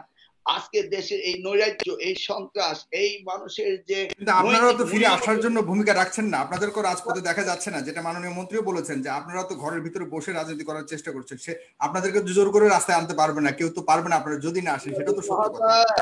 রাজপথে আসার আগেই গুলি। আমি মিলন, দুর্নীতির একটি মামলা নেই, আমি 5 বছর মন্ত্রী থেকে 4 বছর জেলে, কথায় কথায় জেলে, মিথ্যে মামলা দিয়ে জেলে রাখেন। আমাদের নেতা তারেক রহমানকে মিথ্যে মামলা দিয়ে রেখেছেন। আপনার কেয়ারটেকারের সময়ে যে মামলাগুলো হয়েছিল, আপনাদের মামলা যদি আপনারা তুলে নিতে পারেন, তাহলে কেন বেগম খালেদা জিয়ার মামলা, কেন তারেক রহমানের মামলা আপনারা তুলে নিতে পারবেন না? এই প্রশ্নের উত্তর কি আপনারা দিতে পারবেন না? আপনারা সেই প্রশ্নের উত্তর দিতে পারবেন না। অতএব আমি যেটা মনে করি যে আওয়ামী লীগের এখন আর সেই মুখ নেই। 11 বছর পরে দুর্নীতির পাহাড়, হলমার্কের দুর্নীতির কথা বলেন, আর আপনার বেসিক ব্যাংকের দুর্নীতির কথা বলেন, আর আপনার স্যাটেলাইট পাঠানোর দুর্নীতির কথা বলেন, এই সকল দুর্নীতি, আর আজকের যে স্বাস্থ্য খাতের দুর্নীতির কথা বলেন, এরপরে তো কথা বলার মুখ আওয়ামী লীগের থাকতে পারে না। শুধু দুর্নীতি দুর্নীতি। যে দেশে বালিশের দাম 45,000 টাকা, সেই দেশে কি করে রাজ্জাক ভাই আমাকে হঠাৎ করে বিএনপির দুর্নীতির কথা বললেন? আমি ভাবতেও পারি না। আমি শুরুই করেছিলাম কুতর্কে যাব না। যে দেশের বালিশের দাম 42,000 টাকা, যে দেশের 2 পিস পাউরুটির দাম 1,000 টাকা, একটি ডিমের দাম 1,000 টাকা, সেই দেশে কি করে রাজ্জাক ভাই আমাকে আমাদের দুর্নীতির কথা বলেন? এটা কি বলা যায়? যে আপনার কাছে আবারও আসছি, জি জনাব এহসানুল হক মিলন, আপনার কাছে আবারও আসছি। আপনি অনেকগুলি প্রসঙ্গ এনেছেন। আমি এখন মাননীয় মন্ত্রী মহোদয় আপনার কাছে আসছি। আপনার কাছে পাশাপাশি আপনি উত্তর দিবেন জনাব এহসানুল হক মিলনের অনেকগুলি তিনি প্রসঙ্গ এনেছেন, সেগুলোর উত্তর দিবেন। পাশাপাশি আপনার কাছে যেটা আমি বলতে চাই যে এই বাজেটে আপনারা এত ব্যাপক, এত বিশাল একটি খাত যেটা কৃষি, সেখানে মাত্র আপনারা জিডিপির মাত্র 2.58% আপনারা রাখার প্রস্তাব দিয়েছেন। এটা দিয়ে আপনি আসলে আপনার মন্ত্রণালয়কে কি আপনি চালাতে পারবেন? সামনের সময়গুলোকে সংকট মোকাবেলা করতে পারবেন? যেখানে জনপ্রশাসন আমাদের আই এম সরি জনপ্রশাসনে কিন্তু আপনারা রেখেছেন সবচেয়ে হাই। এর উদ্দেশ্যটা কি মাননীয় মন্ত্রী? এটা তো কখনো হতে পারে না। এখন আমাদের জনপ্রশাসন কিন্তু আমাদের জন্য খুব ইম্পর্টেন্ট। আপনাকে বুঝতে হবে যে এই সরকার ক্ষমতায় আসার পর আমাদের 5টি অগ্রাধিকার সেক্টর ছিল। আমাদের নির্বাচন ইশতেহার, ভিশন ডকুমেন্ট 2021-এ আমরা ঘোষণা করেছিলাম যে 5টা খাত হবে আমাদের অগ্রাধিকার। তার মধ্যে 1 নম্বরে ছিল খাদ্য উৎপাদন বৃদ্ধি করা, দ্বিতীয়ত ছিল আপনার বিদ্যুতের উৎপাদন বাড়া, স্বাস্থ্য, শিক্ষা এবং সুশাসন। আমি অত ডিটেইলে, আমি কৃষি মন্ত্রী হিসাবে কৃষি কথাই করি। কৃষিতে আমরা 9,500 কোটি টাকা প্রণোদনা দিচ্ছি। আপনাকে সেটা নিতে হবে বিবেচনা। কৃষি শুধু আপনার যেমন পানি উন্নয়ন, পানি সম্পদ মন্ত্রণালয়, তারা যে পানি করে, এটাও কিন্তু কৃষির উপর অবদান রাখে। এলজিডি স্থানীয় সরকার, সেটারও যে তারা রাস্তাঘাট করে, এটা কৃষির কৃষি খাতে আপনারা সবাইকেও দিচ্ছেন না, প্রণোদনা কিন্তু সবার জন্য রাখেন না। আমরা 22,000 কোটি টাকা চাষ করে তাদের জন্য রাখেন। কৃষিতে 22,000 কোটি টাকা যারা ধান চাষ করে, আপনি গিয়ে জিজ্ঞাসা করেন যে ওনার এলাকায় এবার চাষিরা খুশি কিনা। তারা যে ধানের দাম পাচ্ছে অনেক ভালো। আমাদের সমস্যা কি জানেন? এখন আমাদের 8 লক্ষ টন চাল কেনার কথা, আমরা চাল কিনতে পারছি না। মানে আমাদের সরকারি দামের চেয়ে চালের দাম, ধানের দাম বেশি, কাজে আমরা ধান কিনতে পারছি না। চাষি খুশিতে মানে আত্মহারা। আমি কি বলবো আপনাকে, এত খুশি তারা। আমরাই এখন একটা ইয়ের মধ্যে আপনারা কি এই সংস্কারের জন্য কোনো আমদানির প্রয়োজন হবে? আমরা এখন কৃষিতে কি করছি? আমরা কৃষিতে করছি কৃষিকে চালকে আমদানি করবেন মাননীয় মন্ত্রী, যান্ত্রিকীকরণ। আমরা 50 ভাগ একটা যদি মেশিনের দাম, কম্বাইন্ড মেশিনের দাম যদি হয় 28 লক্ষ, সেটা আমরা সুনামগঞ্জ এই হাওড় এলাকার জন্য আমরা দিচ্ছি 21 লক্ষ টাকা, কৃষক দিচ্ছে মাত্র 7 লক্ষ টাকা। আর সমতল ভূমিতে আমরা দিচ্ছি 50% 14 লক্ষ টাকা, আর কৃষক দিচ্ছে 14 লক্ষ টাকা। এই যে প্রণোদনাগুলো, তারপরেও মাননীয় প্রধানমন্ত্রী অর্থমন্ত্রী বলেছেন কৃষির যে কোনো প্রকল্প আসবে বৎসরের যে কোনো সময় এটাকে সম্পৃক্ত করা যাবে। 3100 কোটি টাকা, 3100 কোটি টাকা কম হয়ে গেল, খুবই নগণ্য হয়ে গেল না? 3100 কোটি টাকা এটা দেওয়া হবে আপনার ইয়ের জন্য, শুধু যন্ত্র কেনার জন্য। কাজেই ওই আমাকে যদি ব্যাখ্যা করতে হয় অনেক সময় লাগবে। কৃষির যে কর্মসূচি আছে উৎপাদন বৃদ্ধির জন্য, কৃষকের জন্য ইনশাল্লাহ পর্যাপ্ত বাজেট রাখা হয়েছে। বললাম তো আপনাকে 25 টাকার সার 12 টাকা। চাল আমদানি করার কোনো দরকার নাই, কোনো চাল আমদানি করতে হবে না। যদি সামনে আমাদের মনসুন বা মৌসুমী বায়ুর এই সময় বন্যা হয়, যদি অস্বাভাবিক বন্যা না হয় এবং যদি ধান আমন একটা বড় ফসল আমাদের, সেটি যদি আমরা করতে পারি, কিংবা আউশ আমরা এখন মাঠে আছে, আমাদের টার্গেট গত বছর আমরা করেছিলাম 28 লক্ষ থেকে 30 লক্ষ টন, এবার আমাদের টার্গেট 36 লক্ষ টন। আমার মনে হয় আমরা সেটা ছাড়িয়ে যাব, টার্গেট আমরা অ্যাকসেপ্ট করেছি। আর যদি বন্যা সব ধ্বংস করে সেটা অন্য কথা। প্রাকৃতিক দুর্যোগ প্রবণ দেশ বাংলাদেশ, বন্যা হয়, সাইক্লোন হয়। কৃষিকে আমরা এখন ওই কৃষি রাখছি না, আমরা কৃষিকে বাণিজ্যিকরণ করতে চাচ্ছি। কৃষি আজকে গ্রীষ্মকালীন সময়ে কৃষক যাতে টমেটো করতে পারে। গত বছর আমরা টমেটো করিয়েছিলাম সাতক্ষীরাতে, একজন চাষি 1 বিঘা জমিতে, আমি নিজে গেছি, অনেক সাংবাদিকরা ছিল সেখানে, গিয়ে দাঁড়িয়ে থেকে আমি বলছি যে আপনি কত টাকার টমেটো বিক্রি করছেন? 15 দিনে আমি 1 বিঘা জমি থেকে 1 লক্ষ টাকার টমেটো বিক্রি করেছি। আপনি কি বিশ্বাস করবেন? বড়ই বিক্রি করে গোপালগঞ্জের একজন চাষি, ইয়াং ছেলে, 40 বছরের কম বয়স, সে 71 লক্ষ টাকা শুধু বড়ই বিক্রি করেছে। 71 লক্ষ টাকা।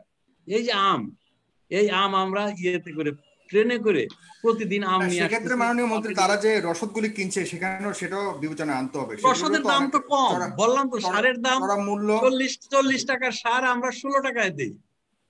পটাশিয়াম ওনার সময় ছিল 60 টাকা, সেটা আমরা 15 টাকা করেছি।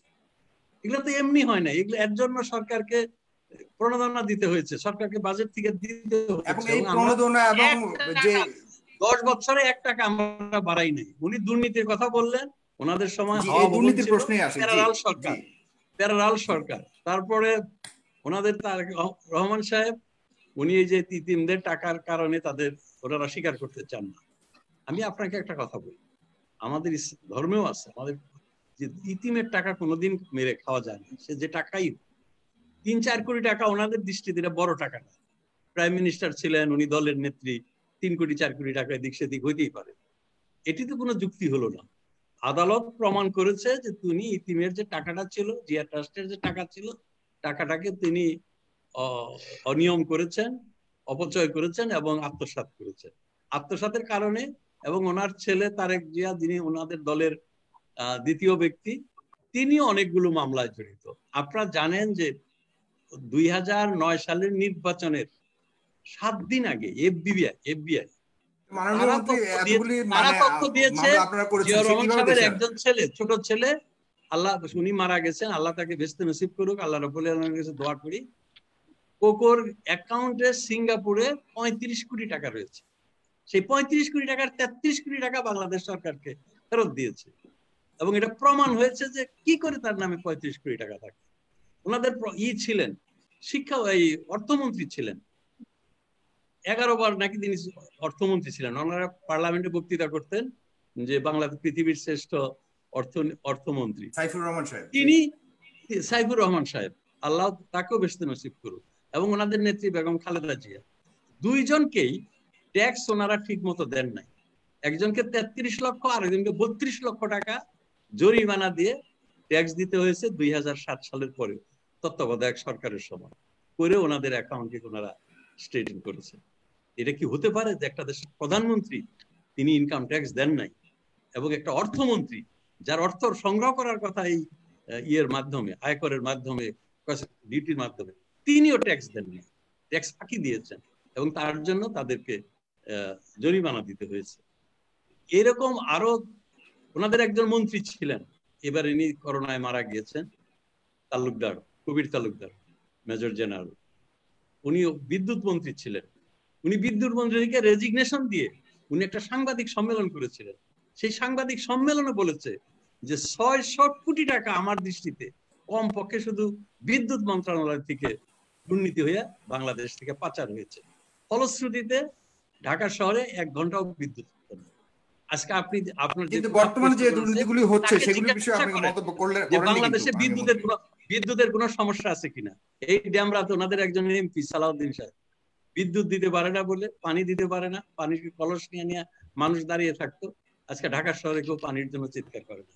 আজকে ঢাকা শহরে বিদ্যুৎ যায় তো নাই, আমার মনেই পড়ে না যে কবে বিদ্যুৎ গেছে আমাদের বাসা থেকে। এমন পরিস্থিতি। আমরা উন্নয়ন করেছি দারিদ্র পীড়িত দেশে, উন্নয়নশীল দেশে মাথা পিছু আয় মাত্র 2000 কোটি টাকা, যে দেশের প্রতি বর্গ কিলোমিটারে 1200 মানুষ।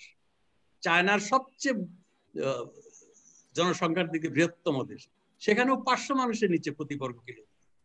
এটা আমি বলছি জাতীয় সমস্যা। ভারতেও 500 নিচে মানুষ। সেই দেশে দুর্নীতি ঠেকানো খুব কঠিন, কিন্তু আমরা দুর্নীতিকে কমানোর জন্য ইজিপি করেছি, ই গভর্নেন্স, তার মাধ্যমে এখন তো রেগুলারলি আপনাদের সিস্টেম করছি। এখন রেগুলারলি কিন্তু ছাত্র ভর্তি, উনি শিক্ষামন্ত্রী ছিলেন, সব স্কুল কলেজে ইউনিভার্সিটিতে ছাত্র ভর্তি হইতো সুপারিশের ভিত্তিতে।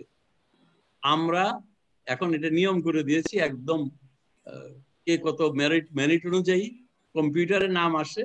আমি 1000 চেষ্টা করলে বাংলাদেশের কোন বিশ্ববিদ্যালয়, আমি টাঙ্গাইলের মন্ত্রী, টাঙ্গাইলে আমি কোন ইউনিভার্সিটিতে একটা ছেলে মেয়ে ভর্তি করাতে পারি।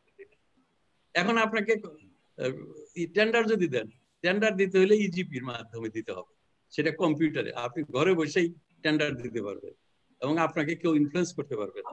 ওনাদের সময় মানুষ টেন্ডার ওই ইয়ের কাছেই যেতে পারতো না। আমাদেরও প্রথম দিকে এই সমস্যা ছিল, কিন্তু আমরা এগুলো আস্তে আস্তে, এই যে 75-এর পর থেকে সামরিক বাহিনী, স্বৈরাচাররা ক্ষমতায় ছিল, তারা দেশটাকে দুর্বৃত্তায়ন করেছিল, রাজনীতিকে। সেই রাজনীতির দুর্বৃত্তায়ন থেকে বেরিয়ে আসতে আমাদের সময় লাগছে। আমি মনে করি সময়ে আসতে আমরা দেশের স্বচ্ছতা, জবাবদিহিতা অনেক নিয়ে আসতে পারবো। এটি সময়ের ব্যাপার। রাতারাতি আমরা একদম বলবো না যে বাংলাদেশ একদম ধোয়া তুলসীর পাতা, বাংলাদেশে দুধের নহর বইতেছে, একদম সবকিছু আয়নার মতো। কিন্তু মাননীয় মন্ত্রী, আপনি আজকে চলমান দুর্নীতি নিয়ে কিন্তু তেমন ভাবে আপনি ভূমিকা রাখেননি, বা কেন বা এটা হচ্ছে না। চলমান দুর্নীতির সাথে আমরা আপোষ করি নাই, কাউকে আমরা ছাড় দিই নাই।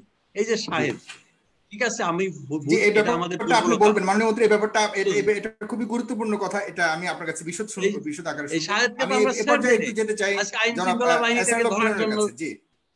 জি, আমি আসছি আপনার কাছে। আইন শৃঙ্খলা বাহিনীকে ধরার জন্য চেষ্টা করছে বিশ্বজিৎ, যে আমাদের আমি আপনার কাছে মাননীয় মন্ত্রী আবার আসছি। হত্যাকারীদের বিচার হয়েছে, তাদের ফাঁসি হয়েছে। জি, জনাব এহসানুল হক মিলন, আপনার কাছে আমরা আপোষ করছি কিনা, দুর্নীতি আছে, দুর্নীতির সাথে আপোষ করছি। পাশাপাশি এহসানুল হক মিলন, আপনি অনেক জনপ্রিয়। আপনার কাছে আমি জাস্ট একটু একটা কোশ্চেন রেখে যাচ্ছি। শুনেন, আপনার প্রশ্ন করতে, উনি যেখানে শেষ করলেন সেখান থেকে শুরু করলেই যথেষ্ট হয়ে যাবে আমার জন্য। এর চেয়ে বেশি তো আর কিছু বলার থাকবে না। উনি যা বলেছেন সেই যেখানে। তবে আজকে একটা জিনিস আমার কাছে খুব ভালো লাগতেছে, যে কারণে ওনাকে সেক্রেটারি জেনারেল বানানো হয়নি, অর্থাৎ উনি আমলা ছিলেন বলে। আওয়ামী লীগের কোন সেক্রেটারি জেনারেল আমলা হতে পারবে না, সেই কারণে উনি হতে পারেননি। আজকের এই টকশোর পরে উনি বেশ কিছু পয়েন্ট আর্ন করেছেন।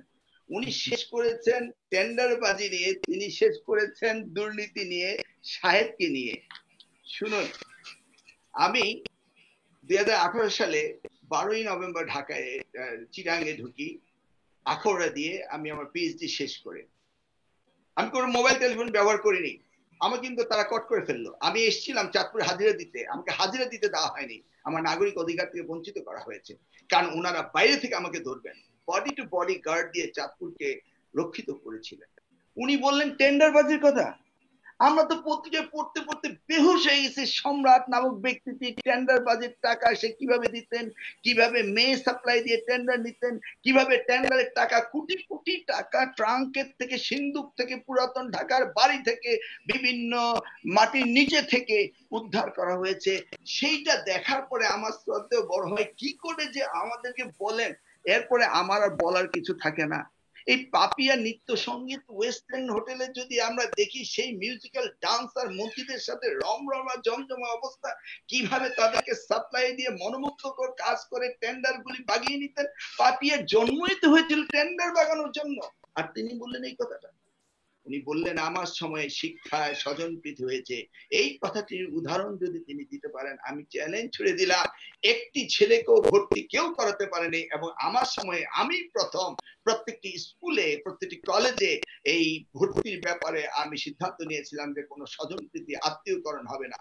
এমনকি খিলগা আইডিয়াল কলেজে আমাদের মির্জা আব্বাস ভাইয়েরও কোনো লোক ভর্তি হতে পারেনি। একদিন আব্বাস ভাই বললো যে কিরে রাজনীতি করি, দিয়ে একজন ভর্তি হতে পারবেন? না, আব্বাস ভাই হবে না। উনিও আদেশ দিয়ে দিলেন কোনো তদবির হবে না।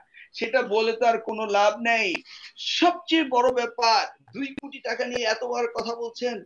আজকে স্টক মার্কেট কোথায়, শেয়ার মার্কেট কোথায়? কত হাজার লোককে এই আওয়ামী লীগ সরকার পথে বসিয়েছে। মতিঝিল থেকে আত্মহত্যা করেছে মানুষ স্টক মার্কেট লুট হওয়ার জন্য। 96 সপ্তম জাতীয় সংহতে আমার স্পষ্ট মনে রয়েছে, এএসএম কিবরিয়া সাহেব first class first all through, তিনি তৎকালীন অর্থমন্ত্রী ছিলেন। যখন সাইফুর রহমান সাহেব ওনাকে বললেন, মাননীয় অর্থমন্ত্রী আপনিও সিলেটের, আমিও সিলেটের, দয়া করে লক ইন প্রথা উঠিয়ে দিবেন না, তখন অর্থমন্ত্রী এএসএম কিবরিয়া সাহেব, আমি সেই অধিবেশনে আছি, প্রসিডিং এ রয়েছে, তিনি বলেছেন লক ইন প্রথা উঠিয়ে দিলে কিছু হবে না। উনি লক ইন প্রথা উঠিয়ে দিলেন। তারপরে 96-তে স্টক মার্কেট যখন ক্র্যাশ হলো, তখন সংসদে যখন বলা হলো লক ইন প্রথা উঠানোর জন্য এটা হলেন, তখন তিনি বললেন যে আমি লক ইন প্রথা বুঝি না। আমি সেই দিন বলেছিলাম, বাবু ও মাঝির সেই 16 আনাই মিসের গল্প, নদী পার হওয়ার সময় বাবু মাঝিকে জিজ্ঞেস করলেন, মাঝি সাঁতার জানো? বলেন না। আর বাবু মাঝি বাবুকে জিজ্ঞেস করছিলেন চন্দ্রগ্রহণ কিভাবে হয়, জোয়ার হয় কিভাবে, ভাটা হয় কিভাবে। আর যখন ঝড় উঠলো, তখন মাঝি বাবুকে জিজ্ঞেস করলেন, হে বাবু তুমি সাঁতার জানো? বলেন না, তোমার জীবন তো 16 আনাই মিসে। এই গল্প আমরা জানি। সেই 96-তে স্টক মার্কেট ক্র্যাশ করলো এই আওয়ামী লীগ সরকার, আবার 2009-এ এসে করলো, আর এখন মানুষকে ধুলোয় মিশিয়ে দিয়েছে সেই আওয়ামী লীগ সরকার। 2 কোটি টাকা ব্যাংকে ছিল কাতারের অনুদানের টাকা, সেই টাকা 6 কোটি টাকা হয়েছে। এইটা প্রসিডিউরাল মিস্টেকস হয়তো আমলারা করতে পারে, ব্যাংক অ্যাকাউন্ট তারা ঠিক মতো না করতে পারে। এই ট্রাস্টের হেড ছিলেন বেগম খালেদা জিয়া, টাকা তো আত্মসাৎ হয়নি। কি করে ভাবতে পারেন রাজ্জাক ভাই, আপনার মতো একজন ব্যক্তিত্ব, শহীদ রাষ্ট্রপতি প্রেসিডেন্ট জিয়াউর রহমান, স্বাধীনতার ঘোষক প্রেসিডেন্ট জিয়াউর রহমানের স্ত্রী, বাংলাদেশের প্রধানমন্ত্রী, তিনি এতিমের 2 কোটি টাকা মেরে খাবেন? এটা কি কোনো রাষ্ট্রপ্রধান, কোন সরকার প্রধান করতে হয়? আপনি একজন মন্ত্রী হিসেবে দায়িত্ব আছেন, আপনি জানেন না টাকা এমন কিছু নয় যে উনি আত্মসাৎ করবেন এতিমের টাকা। এই কথাগুলো আপনারা বলে বলে মানুষকে বিভ্রান্ত করার চেষ্টা করেছেন। আজকে বাংলাদেশের প্রত্যেকটি মানুষ জানে যে টাকা আত্মসাৎ হয়নি। কানাডাতে বেগমগঞ্জ রয়েছে, কেন? আওয়ামী লীগের নেতা বেগমগঞ্জে সেখানে টাকা রেখেছেন। আপনি তো কানাডাতেই আছেন, বেগমগঞ্জের খোঁজ নেন না কেন? কানাডা, নিউ ইয়র্কের জামাইকে নাসিম পুত্র, সে জামাইকে স্টেট কিনে ফেলেছে। এগুলি কি মিথ্যা কথা? সেগুলি টাইমস টেলিভিশনে এসেছিল। এটা কি দুর্নীতি নয়? দুর্নীতির কথা আমাদেরকে বলছেন, সম্রাটের দুর্নীতির কথা ভুলে গিয়েছেন, সাহেবকে খুঁজে পাচ্ছেন না আপনারা। আমার একটা মোবাইল টেলিফোন মার্চ মাসে, সম্রাট আজকে কোথায় এটা একটু বলেন। সম্রাট কোথায়? সম্রাট কি এখন সাহেবকে আপনারা খুঁজে পাচ্ছেন না, কিন্তু দুর্নীতি হলো কি খুঁজে পাওয়া যাবে? সাহেবকে খুঁজে পাওয়া যাবে। যেমন আমরা বলেন, আমি বলছি যে আমরা নিজামীকেও খুঁজে বের করেছি, আমরা কাদেরকেও খুঁজে বের করেছি, ওই সাহেবদেরও খুঁজে বের করবো। এবং সাহেবরাও বিচারের, যুদ্ধাপরাধীরাও বিচার হয়েছে। সাক্ষীরা বলেছেন করে এনেছেন আপনারা যে মিথ্যা সাক্ষী এনেছেন সেটাও তো পেয়েছে। এই তো 13ই মার্চ আমাদের চাঁদপুরের মেয়র শফিক ভুঁইয়া, প্রয়াত মেয়র, সে সাবেক মেয়র ছিল, মারা গিয়েছেন। সেই জানাজা অনুষ্ঠানে যাওয়ার পরে আমার মোবাইল টেলিফোনটি চুরি হয়ে যায়। এই তো গতকালকে পুলিশ আমাকে উদ্ধার করে সেই মোবাইল ফোন আমার বাসায় আজকে পৌঁছিয়ে দিবে তারা। পুলিশ পারে না এমন কিছু নাই, কিন্তু শাহেদকে পুলিশ পাচ্ছে না। কেন শাহেদকে পাচ্ছে না আপনি কি জানতেন না? এত অস্থির হলেন কেন? 3 দিন 4 দিন তো কোনো সময় না। 4 দিন দেখেন, ওয়েট করেন। এটা একটা শাহেদের ব্যাপারটা গ্রেফতার করা, এটা নিয়ে আমরা সময় নষ্ট নাই করি। এটা শেষ করতে হবে আলোচনা। জি, আমি মাননীয় মন্ত্রী আপনার কাছে যেতে চাই, আলোচনা শেষ করতে হবে। 1 মিনিটে শেষ কথা বলবেন, পরে আলোচনা শেষ করতে হবে। আপনাদের চুরের অর্থের টাকা প্রত্যেকটি ঘরে ঘরে রয়েছে। আপনারা বলছেন ম্যাডাম ট্যাক্স দেয়নি। একদিন সরকার প্রধান, আমি আপনার কাছে শেষ কথা বলতে, আইনের আওতায় ট্যাক্স দেওয়া যদি অন্যায় হয় তাহলে আজকের প্রেক্ষাপটে আমি মাননীয় মন্ত্রী, জি মিলন ভাই আপনাকে সরি, আমরা অনুষ্ঠানের একদম শেষ প্রান্তে এসেছি। আপনার কাছে আমি গিয়ে শেষ করব, তবে মাননীয় মন্ত্রীর কাছে শেষ কথা শুনতে যাচ্ছি। মাননীয় মন্ত্রী সর্বোচ্চ 1 মিনিটে যদি আপনি। আমি একটা কথা বলছি যে উন্নয়নশীল দেশে কিছু কিছু দুর্নীতি থাকে, কিন্তু বাংলাদেশে যে উন্নয়ন হয়েছে সারা পৃথিবীর কাছে দৃশ্যমান। যে বাংলাদেশকে নিয়ে বিশ্ব ব্যাংকের অর্থনীতিবিদরা বলেছিল বটমলেস বাস্কেট, সেই বিশ্ব ব্যাংকের প্রধান অর্থনীতিবিদ বাংলাদেশকে তারা বলেছে Bangladesh has shown the pessimist world, no longer Bangladesh is a basket case. Economics Kaushik Basu, অনেক বড় বড় অর্থনীতিবিদ, অমর্ত্য সেন, তারা বলেছে যে সামাজিক অর্থনীতি সকল ক্ষেত্রে বাংলাদেশের উন্নয়ন হয়েছে। সারা পৃথিবীর জন্য এটি একটি উদাহরণ, সারা পৃথিবীর জন্য একটা গল্পের মতো। কৌশিক বসু বাংলাদেশে বলেছে, তারপরে বান কি মুন বাংলাদেশে বলেছে বাংলাদেশের উন্নয়নের কাহিনী আমি শুনতে। ওবামা বলেছে দেশের যদি এতই দুর্নীতি হবে তাহলে উন্নয়ন কোথায় থেকে হলো? ওনাদের সময় তো 1 মেগাওয়াট বিদ্যুতের উৎপাদন হয় নাই। মাননীয় মন্ত্রী, আমি একটা ইন্টারাপ্ট করি 1 সেকেন্ডের জন্য। আপনি সম্রাটের কথা বলেছেন, আমি একটাই বলবো যে আমি বলছি না যে হসপিটালে রয়েছে অনেকদিন ধরে, কিন্তু দুর্নীতির বিরুদ্ধে আমরা আপোষহীন। দুর্নীতির বিরুদ্ধে আমাদের মাননীয় প্রধানমন্ত্রী, যারা পৃথিবীতে আজকে তিনি প্রশংসিত মাদার অফ হিউম্যানিটি, আজকে সারা পৃথিবী তিনি স্টেটসম্যান হিসেবে নিজেকে আবির্ভূত করেছেন, সারা পৃথিবীর কাছে একজন শ্রদ্ধেয় নেতা। কাজেই উনি বলেছেন দুর্নীতির সাথে আমাদের জিরো টলারেন্স। এবং যেমন বাংলাদেশে তিনি উন্নয়ন করেছেন, দারিদ্র্য বিমোচন করেছেন, এবং দেশকে সামনে নিয়ে যাওয়ার জন্য যে আপনার ইনফ্রাস্ট্রাকচার বলতে আমি বলছি বিদ্যুৎ, পোর্ট, 4 লেন রাস্তা, পদ্মা সেতু। এই পদ্মা সেতু আমরা নিজের টাকায় করেছি, পায়রা বন্দর, এবং যেভাবে দেশ আগাচ্ছে, ইনশাল্লাহ যদি করোনা না আসতো, ইকোনমিক জোন, অর্থনৈতিক জোন যেটা হচ্ছে 100টা, এবং সেই সকল অর্থনৈতিক জোনে যেভাবে বিদেশিরা বিনিয়োগ করতে চাচ্ছে, অর্থাৎ বিনিয়োগের জন্য আজকে আমরা একটা ক্ষেত্র প্রস্তুত করেছি, একটা ভিত্তি প্রস্তর করেছি। ইনশাল্লাহ দেশ সুউচ্চ প্রবৃদ্ধি অর্জন করবে, দেশ সমৃদ্ধির দিকে যাবে, জাতির জনক বঙ্গবন্ধু শেখ মুজিবের স্বপ্নের সোনার বাংলা, দারিদ্র্যমুক্ত ক্ষুধামুক্ত বাংলাদেশ ইনশাল্লাহ হবে। আমরা যত প্রতিশ্রুতি দিয়েছিলাম সকল প্রতিশ্রুতি আমরা বাস্তবায়ন করেছি। ইনশাল্লাহ আমি একজন আশাবাদী মানুষ, নিজে অস্ত্র হাতে মুক্তিযুদ্ধ করেছি। আমি দৃঢ়ভাবে বিশ্বাস করি অতীতের সকল কালিমাকে আমরা মুছে, অনেক রাজনৈতিক দল এদেশে ক্ষমতায় ছিল, স্বৈরাচাররা ছিল, মুক্তিযুদ্ধের স্বাধীনতার ঘোষক, খুব কষ্ট লাগে। আজকে কিন্তু বাংলাদেশের এই যুব সমাজ, তরুণ সমাজ, আগামী প্রজন্মের কাছে ইতিহাসটা স্পষ্ট হয়ে উঠেছে। এদেশের স্বাধীনতা একদিনের ঘোষণা নয়। 1947 সালের 14ই আগস্ট থেকে প্রতিটি দিন যারা আন্দোলন সংগ্রাম করেছে বাঙালি জাতীয়তাবাদ, বাংলার স্বায়ত্তশাসন স্বাধিকারের জন্য, বিদেশি শোষণ বঞ্চনার বিরুদ্ধে, সেই ইতিহাসেরই সর্বোচ্চ পরিণতি হলো স্বাধীনতার যুদ্ধ, এবং 9 মাস ব্যাপী রক্তক্ষয়ী যুদ্ধের মাধ্যমে বঙ্গবন্ধুর আহ্বানে ডাকে এদেশের মানুষ সর্বোচ্চ ত্যাগ স্বীকার করে দেশকে স্বাধীন সার্বভৌম রাষ্ট্র হিসাবে পৃথিবীর বুকে স্থাপন করেছে। কাজেই এগুলোকে মিথ্যাচার করে ইতিহাসকে বিকৃত করা যাবে না। আমি ওনাদেরকে অনুরোধ করব, অসাম্প্রদায়িকতা, গণতান্ত্রিক ন্যায় ও সাম্যের ভিত্তিতে একটি সুন্দর রাষ্ট্র ব্যবস্থা, সমাজ ব্যবস্থা, ওনারা এই পথে আসবেন। পাকিস্তানি ধারা, আজ পর্যন্ত পাকিস্তান একটা সংবিধান করতে পারে নাই, আর ভারত স্বাধীনতার 1950 সালের জানুয়ারি মাসে তাদের সংবিধান চূড়ান্ত করেছে। সেই পাকিস্তানের ধারা থেকে সরে অসাম্প্রদায়িক ধর্মনিরপেক্ষ একটা গণতান্ত্রিক রাষ্ট্র ব্যবস্থার আদর্শে ওনারা ফিরে আসবেন।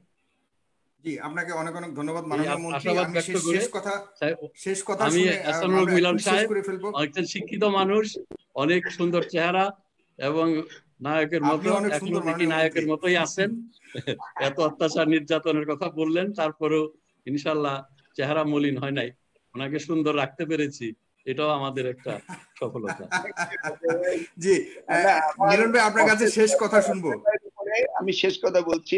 আপনি একজন মানে আপাদমস্তক ভদ্রলোক, শিক্ষিত লোক, আপনার প্রতি আমাদের সঠিক মূল্যায়ন, শ্রদ্ধাবোধ সবকিছু থেকেই আমি বলছি যে দেখুন, আমরা কিন্তু বঙ্গবন্ধুকে নিয়ে কোনো সমালোচনা করিনি। স্বাধীনতা স্থপিত হতে শুরু করে, জাতির পিতা হতে শুরু করে এই বিষয়ে তর্কে আমরা যাইনি।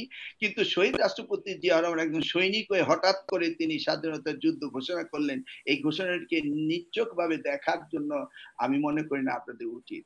However, William B Milam, American ambassador, Woodrow Wilson university research fellow, তিনি বলেছিলেন যদি 1975 সালে 15ই আগস্ট তৎকালীন প্রধানমন্ত্রী শেখ মুজিবুর রহমানের সাথে যদি মেজর জিয়া অ্যাসাসিনেটেড হতেন, অর্থাৎ মারা যেতেন, তাহলে এই বাংলাদেশটি একটি অকার্যকর রাষ্ট্র লাইবেরিয়া অথবা আফগানিস্তানের মতো হতো। এই উক্তিটি তিনিও করেছেন। আমার আজকের এই আলোচনায় মিলন ভাই, ছোট্ট করে I'm sorry, একটা সেকেন্ড, আপনি বলবেন। আজকে একটু আগে মাননীয় তথ্যমন্ত্রী মহোদয় একটি অভিযোগ এনেছেন যে বর্তমান যে শাহেদের বিরুদ্ধে আপনি বলছেন, সেই শাহেদ হাওয়া ভবনের সাথে যুক্ত ছিলেন, মাননীয় তথ্যমন্ত্রী দাবি করেছেন। সেই ব্যাপারে আপনি মন্তব্য করবেন। জি না, সেটা তো আমরা সবসময় দেখেছি। সাইফুর রহমান, আর লম্বা করা যাবে না, শেষ করতে হবে আমার। শেষ। জি, 1996 সালে ম্যাট্রিক পাস করে কিভাবে হাওয়া ভবনের সাথে সংশ্লিষ্ট হলো, তাহলে শাহেদ বোধহয় লিকুইড ফর্ম অবস্থায় রাজনীতি শুরু করেছিলেন, এবং সেটা ওর মা যেহেতু আওয়ামী লীগের সভানেত্রী সাতক্ষীরার, সে লিকুইড ফর্মে থেকে সে রাজনীতি করেছে আওয়ামী লীগের। অতএব এটাকে বিএনপিতে এনে লাভ নেই। আশা করি লিকুইড ফর্ম আপনি বুঝতে পেরেছেন। শুনেন, সুই চিনেন? সুই চালনি চিনেন? চালনিকে বলে তোর পেছনে এত ছিদ্রি কেন? আজকে আমাদেরকে যারা বলবে তারা হলো চালনি, আমরা হলাম সুই।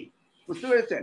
আজকে দুর্নীতির মহানন্দে সারা দেশ ডুবুডুবু অবস্থায়, সেই সময় এই কথা বলতে পারেন না। আর বটমলেস বাস্কেটকে প্রথম উত্তোলন করেছিলেন শহীদ জিয়া রহমান। শহীদ জিয়া রহমানের সময় প্রথম কিন্তু চাল রপ্তানি হয়েছিল, এটা আপনাকে বুঝতে হবে। আমার বলা শেষ কথাটি বলবো যে যার যার দরকার সে সেটা চুরি করে। যার ভোট চুরি করা সে ভোট চুরি করে, যার টাকা চুরি করা সে চুরি করে, যার যেখানে থেকে চুরি করে। সকলেই মিলে আমরা চুরি করছি, এসো সকলে গাই চুরি জয়গান। কেউ করবে ভোট চুরি, যেমন চেয়ারম্যানে করে ভোট চুরি, মেম্বারে করে চাল চুরি, সরকার করে ভোট চুরি, টেন্ডারবাজি চুরি। অতএব এখান থেকে আমাদের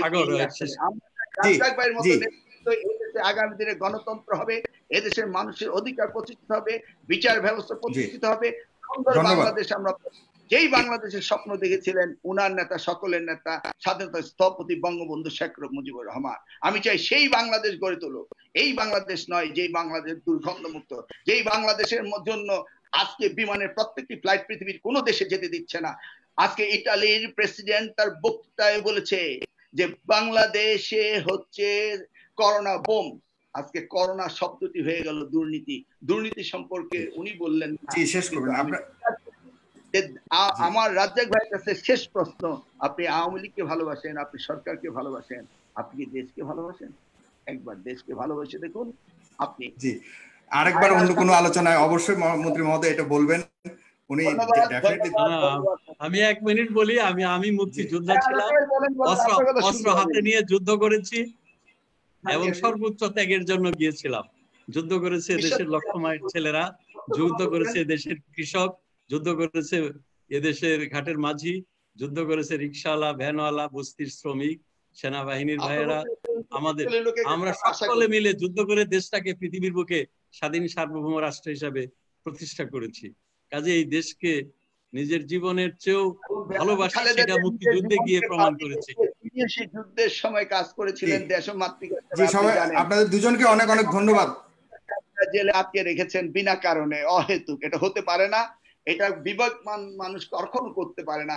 এবং আপনি নিজের বুকে হাত দিয়ে বলুন, বেগম জিয়ার মতো বয়োজ্যেষ্ঠ একজন সরকার প্রধানকে এইভাবে ছল ছাতুরি করে কারাগারে রেখে ক্ষমতার মস্তদে থাকা কতটা গুরুত্ব রাজ্জাক ভাই সেদিন আসবে কাতারা অনেক লম্বা আলোচনা।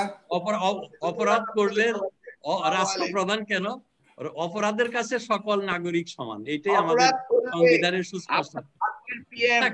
আমরা করি না, এখানেই শেষ করি। সেই মামলার রায় কোথায় গেল? আজম যে চৌধুরী, ধন্যবাদ। দুজনে অনেক অনেক সুন্দর আলোচনা করেছেন। একজন সাবেক প্রতিমন্ত্রী এবং বর্তমান মন্ত্রী, দুজনে খুবই সুন্দর আলোচনা করেছেন। আমি আজকে অনুষ্ঠানটি অনেক এনজয় করেছি। আপনারা যদি এনজয় করে থাকেন দর্শক, আপনারা অবশ্যই নিজেদের টাইমলাইনে শেয়ার করবেন এবং অবশ্যই ফেস দ্য পিপলের সাথে থাকবেন। আগামী কাল আরেকটা অনুষ্ঠান আছে, দেখার আমন্ত্রণ জানিয়ে আজকের এই অনুষ্ঠান এখানেই শেষ করছি। সবাই ভালো থাকবেন, সুস্থ থাকবেন। মাননীয় মন্ত্রী, ধন্যবাদ আপনাকে। জনাব এহসানুল হক মিলন, আপনাকে অবশ্যই ধন্যবাদ দেওয়ার জন্য। খোদা হাফেজ, ভালো থাকবেন সবাই।